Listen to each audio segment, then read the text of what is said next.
Hello, I'm James Wilby, and this is an EFIS Differences brief based on the Garmin G5s as fitted in the Cessna 152 fleet at Safe Warwickshire Flying School. This brief is not a substitute for the operating manual and should be delivered in conjunction with differences training from your FI or CRA. The aim of the EFIS Differences training is to ensure a good understanding of how the system operates and its key differences from using analogue instruments. The objective of this presentation is to provide sufficient background information alongside reading the operating manual for a brief on an EFIS Differences training flight. So what is EFIS? EFIS stands for Electronic Flight Instrument System, and it's a flight instrument display system which uses technology which is electronic rather than mechanical. The typical EFIS system comprises of a primary flight display, PFD, which includes the electronic attitude indicator, and an electronic horizon situation indicator, EHSI, which will include a navigation display, either using two displays or integrate onto one screen. Although EFIS systems use common colours and layouts, the operation of features will vary between manufacturers and models, so always refer to the correct operating manual and seek familiarisation. EFIS systems use an Air Data Computer, ADC. The ADC utilises the same type of instrument input as traditional analog gauges, primarily the pitot-static input, and you can see where they connect on the back of the unit here. Therefore, normal checks, including the operation of pitot heat, are required before flying. The ADC uses these inputs to generate information necessary to display on the PFD. Other things such as outside air temperature are also monitored and introduced into various components, and outside air temperature is displayed when on the ground on the PFD. You'll see there's an ADC probe on the plane. It's on the P1 side near the strut. Please be careful not to knock this when refilling the plane. On Gulf Uniform India, it is on the rear fuselage. The attitude and heading for the EFIS system is provided by something called the attitude and heading reference system. This box here is fitted into the tail part of the plane. Electronic flight displays have replaced the free spinning gyros of the old instruments with solid state laser systems, which are much more capable of showing the attitude without tumbling.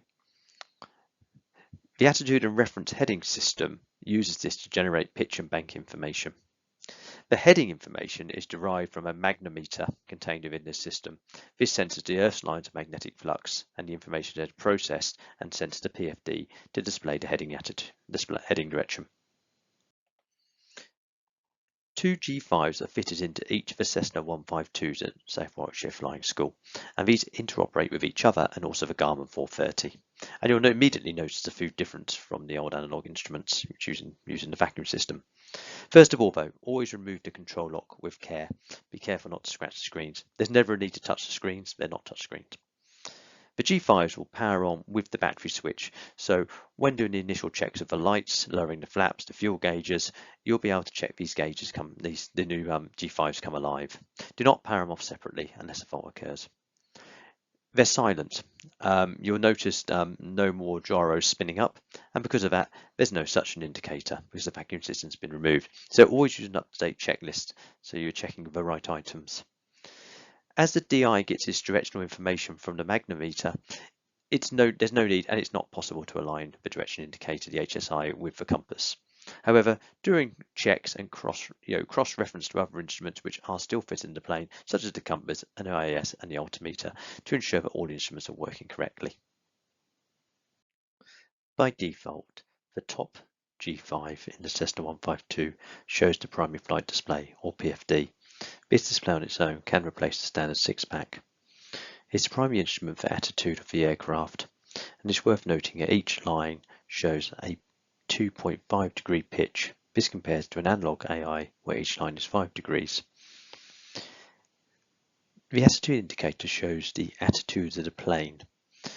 At normal straight and level flight at 90 knots in our Cessna 152, it will actually show a 2.5 degrees pitch up. This is non-pilot adjustable on all EFIS systems, and there are no parallax errors on EFIS systems. So it's important to understand for a given configuration and speed what straight and level flight looks like on the particular EFIS system. The EFIS system also shows the airspeed on the left, the altitude on the right, the VSI on the right hand side here, and also has a turn and slip indicator.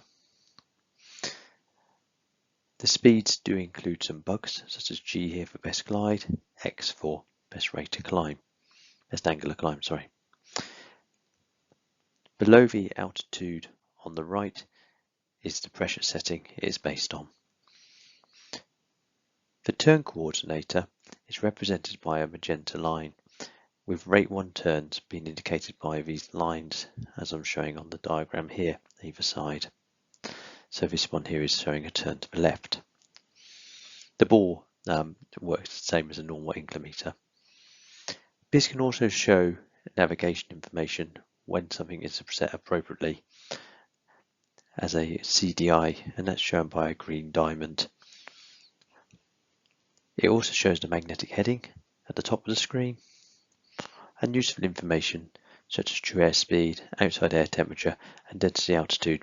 Some of these are only available when you're on the ground to help performance planning. The PFD will power up, as I said before, with the battery master switch. If it doesn't, or during the flight you need to, press the power button. Initially it will display messages warning it's aligning. This may come back on when taxiing or in level flight.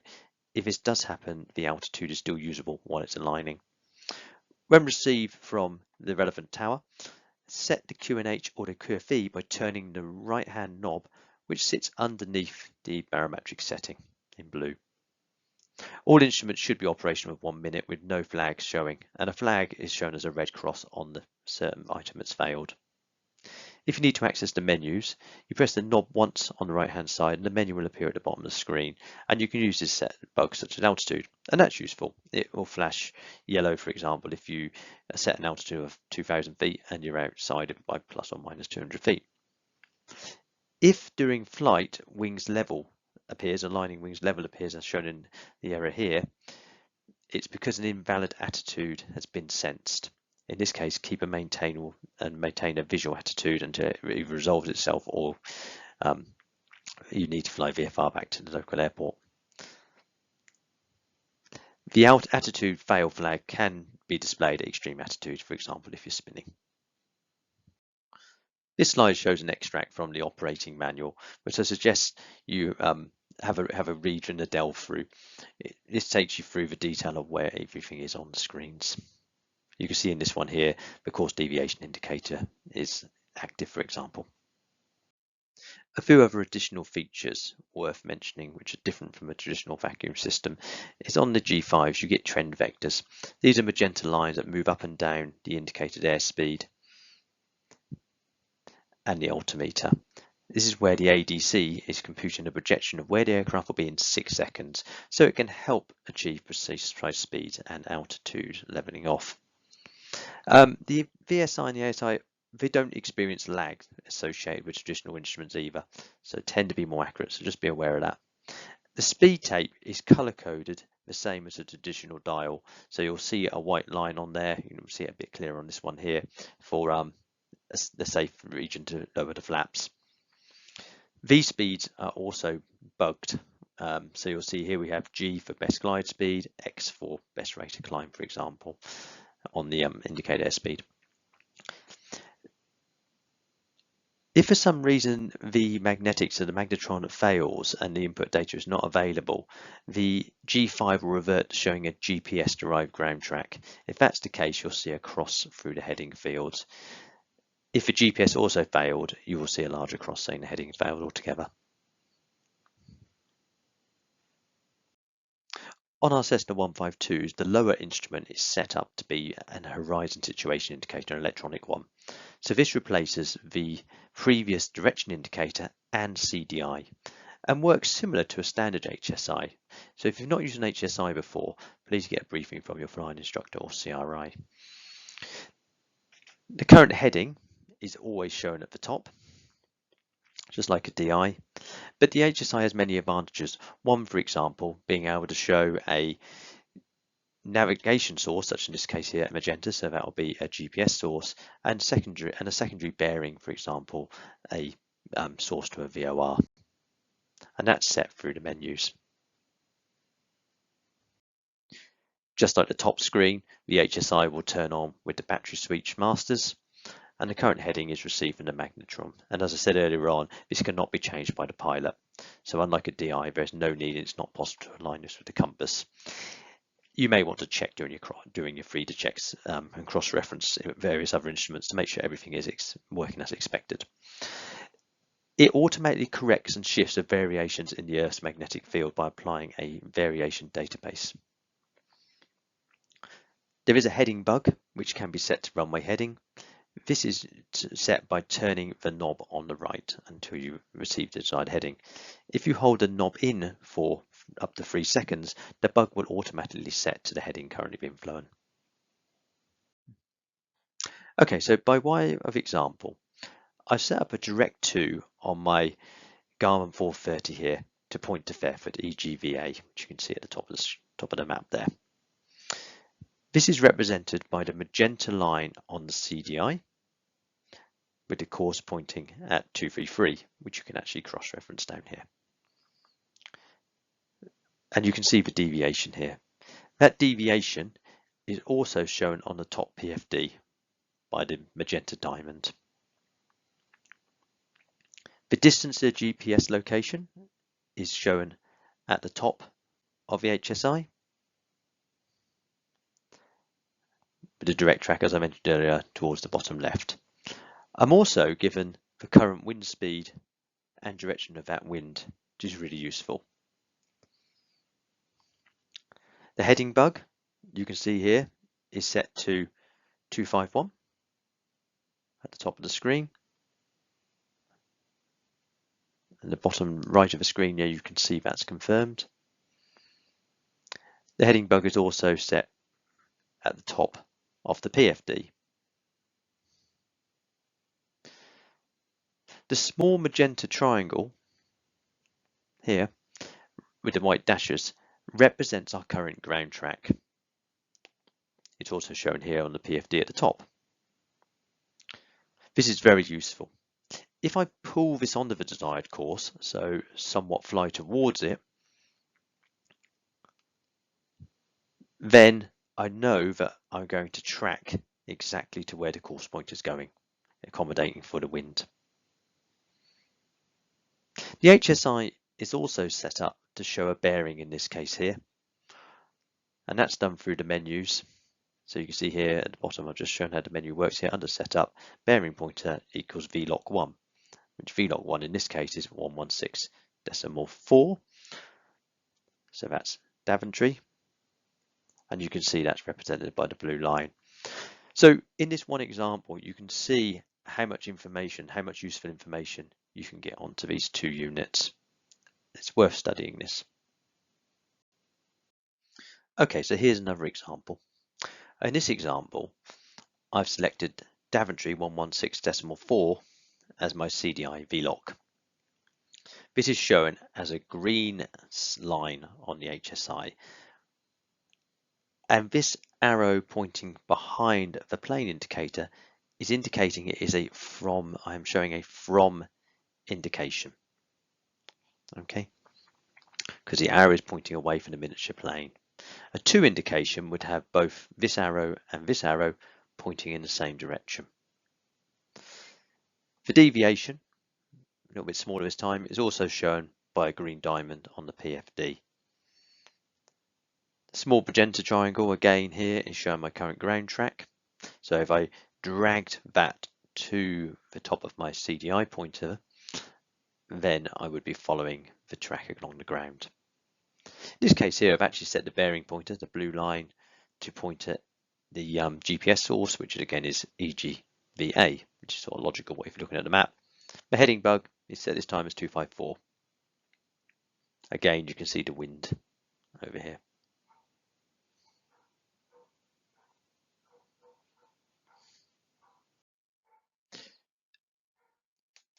There's lots more detail on how to use the HSI in the user guide. And you can see these extracts I've taken from there. In particular, talking about if you go to the setup menu, how you can set the various bearing pointers up to be secondary sources.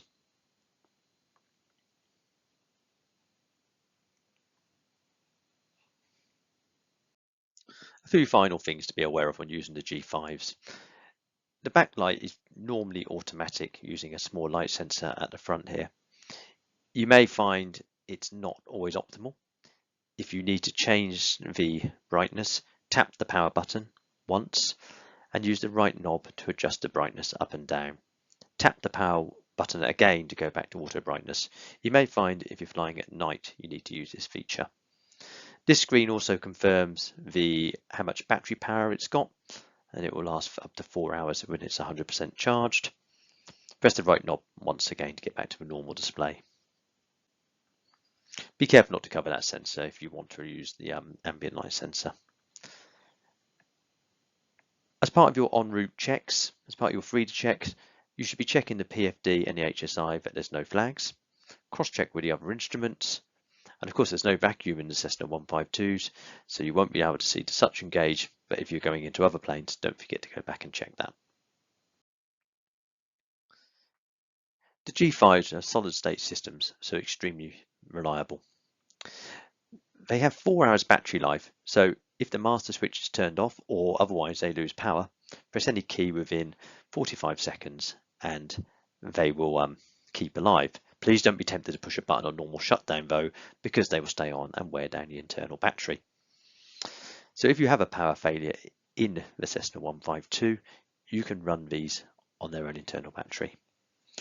If one G5 fails, the other one always reverts to being the PFD, the primary flight display, and showing the AI. From the menu, you can manually select between PFD and HSI if needed. Unlike traditional vacuum instruments, where it's harder to spot straight away if there is a problem with something like the pitot-static system, because of the air data computer, these systems will recognize a failure in the inputs much faster, and they will indicate the particular failure with a red cross. So in the case of something like if you suspect a pitot failure, put on the pitot heat tube, recycle as required, so hold the power key down for 5 seconds and then press it again to restart them.